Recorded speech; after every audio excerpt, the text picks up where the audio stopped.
सनातन वैदिक भक्ति चैनल में आपका स्वागत है। एक बार फिर प्रातःकाल योगासन आरंभ करते हैं। मंगलवार के शुभ दिन पर सभी भक्तों को जय श्री कृष्ण। आरंभ करते हैं। प्रथम आसन भस्त्रिका से करेंगे। लंबे लंबे श्वास धीरे धीरे छोड़ते हुए प्रतिदिन इस आसन को करेंगे तो कई लाभ होंगे। फेफड़े मजबूत होंगे, श्वसन तंत्र बेहतर होगा और मधुमेह जैसे अन्य रोग भी ठीक होंगे। तो सीधा बैठकर प्रतिदिन धीरे धीरे लंबी श्वास धीरे धीरे छोड़ते हुए जो प्रतिदिन करते हैं और इस सनातन वैदिक भक्ति चैनल के माध्यम से कर रहे हैं वह गति से भी कर सकते हैं। जो प्रथम बार चैनल के माध्यम से कर रहे हैं, चैनल को सब्सक्राइब करना ना भूलें और धीरे धीरे करें। प्रथम बार में जो वृद्धजन हैं वो भी धीरे धीरे करें और जिन्हें सांस से संबंधित समस्याएं हैं वह भी धीरे धीरे ही करें। जैसे जैसे आप करते जाएंगे अभ्यास बनता जाएगा और आपको मानसिक और शारीरिक रूप से भी शांति प्राप्त होगी। तो प्रतिदिन इस आसन को करने से कई लाभ होते हैं। प्रतिदिन करिए, श्वसन तंत्र मजबूत होगा तो आप दैनिक दिनचर्या के कार्य भी ठीक प्रकार से कर पाएंगे और जल्दी आपको थकान नहीं होगी। तो इसीलिए योग करना अति आवश्यक है। इससे एकाग्रता भी बढ़ती है और प्रभु के प्रति भक्ति भी बढ़ती है।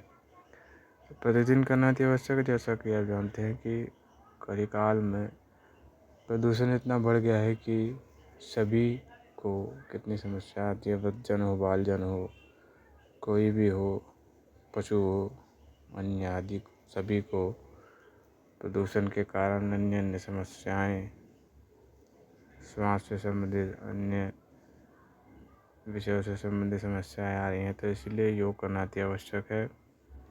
समूह में करिए, एकांत में करिए, जैसे भी आप कर पा रहे हैं उसी पर करिए। एकांत में भी अगर आप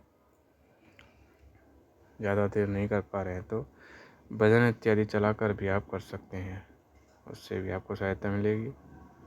और अन्य सदस्य के साथ भी कर सकते हैं, परिवारजन के साथ, तो भी अभ्यास बनता जाएगा। आसन कपालभाति करेंगे, पैर को ऊपर रखते हुए अंगों पर। अगर आप ऊपर नहीं रख पा रहे तो नीचे रखकर भी कर सकते हैं। इसमें लंबी सांस नहीं, इसमें छोटी छोटी सांस लेनी है पर तीव्र गति से लेकर फिर छोड़ देंगे। लेते रहेंगे एक लय में, धीरे धीरे लेकर फिर छोड़ देंगे तेज़ी से। इसको धीरे धीरे करते रहिए, तीव्र गति से कर सकते हैं। जो प्रतिदिन कर रहे हैं इससे भी आपको कई लाभ होंगे।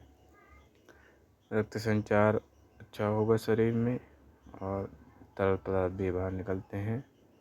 सिर दर्द और स्वास्थ्य से संबंधित अन्य समस्याएं भी कम होंगी, जिससे आप सभी को लाभ प्राप्त होगा। तो इसीलिए कपालभाति करने से आपको शांति भी प्राप्त होगी और आप और अधिक अवधि में इस आसन को कर पाएंगे। तो धीरे धीरे करते जाइए। प्रतिदिन करना अति आवश्यक है। प्रतिदिन करने से ही आपका अभ्यास बनेगा और अन्य लोगों को भी आप प्रेरित करेंगे। तो इसीलिए योग केवल अभ्यास के लिए नहीं, आंतरिक और शारीरिक शांति के लिए भी, और जीवन किस प्रकार जीना है, अनुशासन बहुत आवश्यक है। अगलासन कपालभाति करेंगे, दाहिने से लेकर बाएं से छोड़ देंगे, फिर बाएं से लेकर दाहिने से छोड़ देंगे। एक एक बार में एक श्वास नलिका से सांस लेकर दूसरी से छोड़ना है। धीरे धीरे करेंगे। जो प्रतिदिन कर रहे हैं वो तीव्र गति से भी कर सकते हैं, इससे भी आपको कोई लाभ होंगे। श्वसन तंत्र मजबूत होगा, स्वास्थ्य अच्छा रहेगा, थायराइड, हाइपरटेंशन, स्ट्रेस और टॉक्सिक पदार्थ भी बाहर निकलेंगे शरीर के, और भी अन्य आदि लाभ आपको होंगे। प्रतिदिन करना अति आवश्यक है। मुख्य जो बात है वो प्रतिदिन इन सभी आसन को करना है।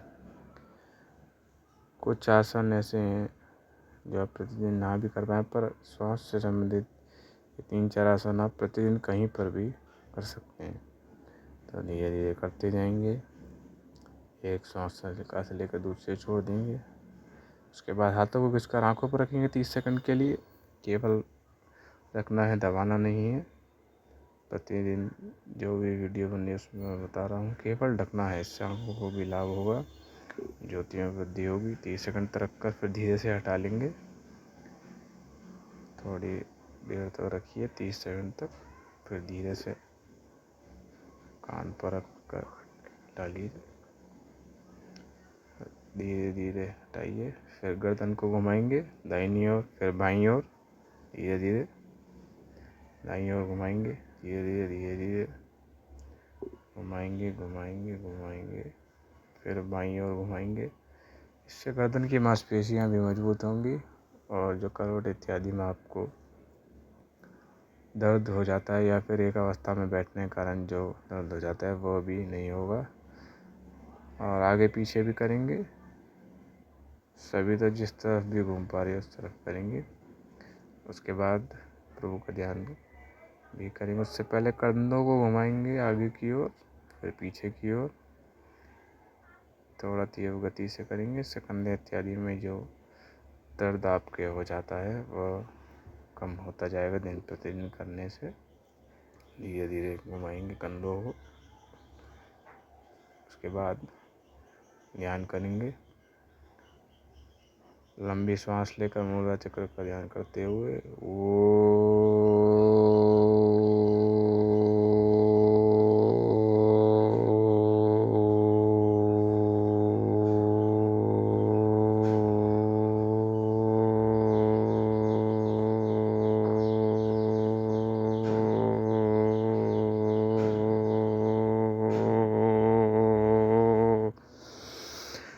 ओम की ध्वनि का उच्चारण करेंगे।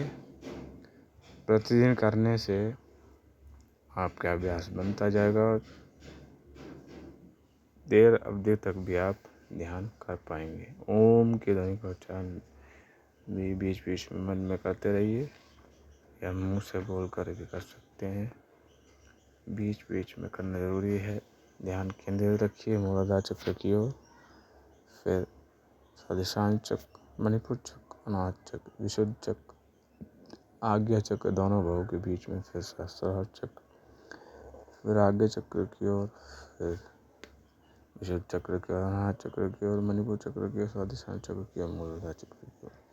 प्रतिदिन ध्यान करेंगे तो आपको भिन्न भिन्न लाभ होंगे। सभी चक्रों के 7 प्रमुख चक्र हैं। प्रथम चक्र ध्यान करेंगे शुरुआत में, ओम की ध्वनि का उच्चारण करते रहेंगे। ध्यान हट न पाए, ध्यान हटेगा परंतु दोबारा से आपको पूरा उसी केंद्र बिंदु पर ध्यान केंद्रित करना है। बार बार हटेगा परंतु आप ध्यान लगाते रहेंगे तो ध्यान बना रहेगा।